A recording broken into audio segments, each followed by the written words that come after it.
25 grams of sugar, 43 grams of carbs, isomalto-oligosaccharides. I don't even know what half these ingredients are.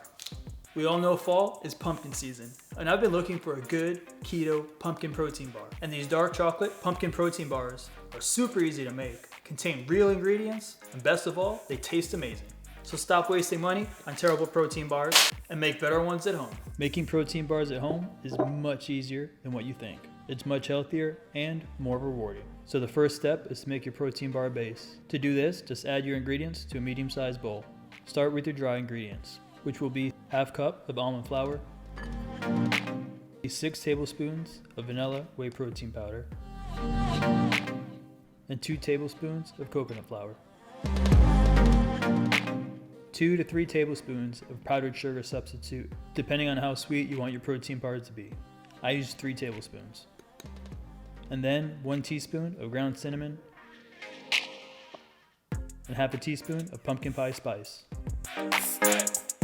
Now give your dry ingredients a quick whisk, and then add your final ingredient, which is just a half a cup of pure pumpkin puree. Now use a hand mixer until everything's combined, and the end result should be a batter that you can form with your hands.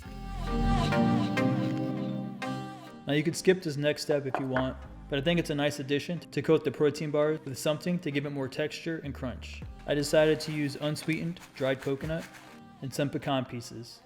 So just add those to a small, flat container. Honestly, you could be creative and use whatever you like. Once that step's done, grab your protein bar batter and divide it into 4 equal pieces. And then shape those pieces into protein bar shapes. And then press the protein bars into your coating. Make sure both sides are coated. And then put them in the freezer while you prepare your chocolate coating. To prepare the chocolate coating, just melt a half a cup of chocolate. I use Lily's brand dark chocolate. And 3 tablespoons of unsalted butter.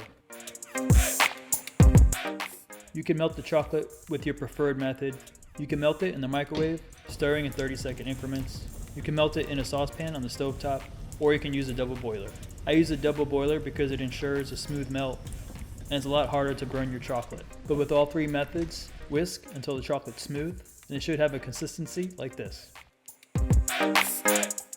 Now grab your protein bars from the freezer and coat them in your melted chocolate. I'll be the first to admit I'm not good at this melted chocolate coating method. It's not something I normally do, but I tried my best to fumble through it, and the end result came out pretty good. If you have any tips for better methods, I'd sure love to hear them. But once all your protein bars are coated, now spread any extra chocolate left in your bowl on top of your protein bars. And just like that, your protein bars are done. Now place them in the freezer for exactly 60 minutes, and they'll be perfect. And of course, I had to cut them in half to enjoy that cross section. Now enjoy these incredible dark chocolate pumpkin protein bars.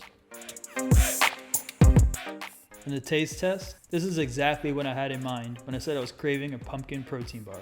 The chocolate coating is perfect, and both versions are awesome. If I had to pick one, it'd be the pecan version, because the pecans made it seem more like a candy bar. And the macros per protein bar, 14.9 grams of protein, 11.1 grams of fiber, 4.2 net carbs, and only 2.7 grams of sugar. Get into the pumpkin spice season with this protein bar. Super easy recipe. Make them, store them in your fridge, and now you have a healthy snack option. I'd love for you to try these. Let me know what you think. And until next time, keep it classy, keep it keto. Keto Craft Kitchen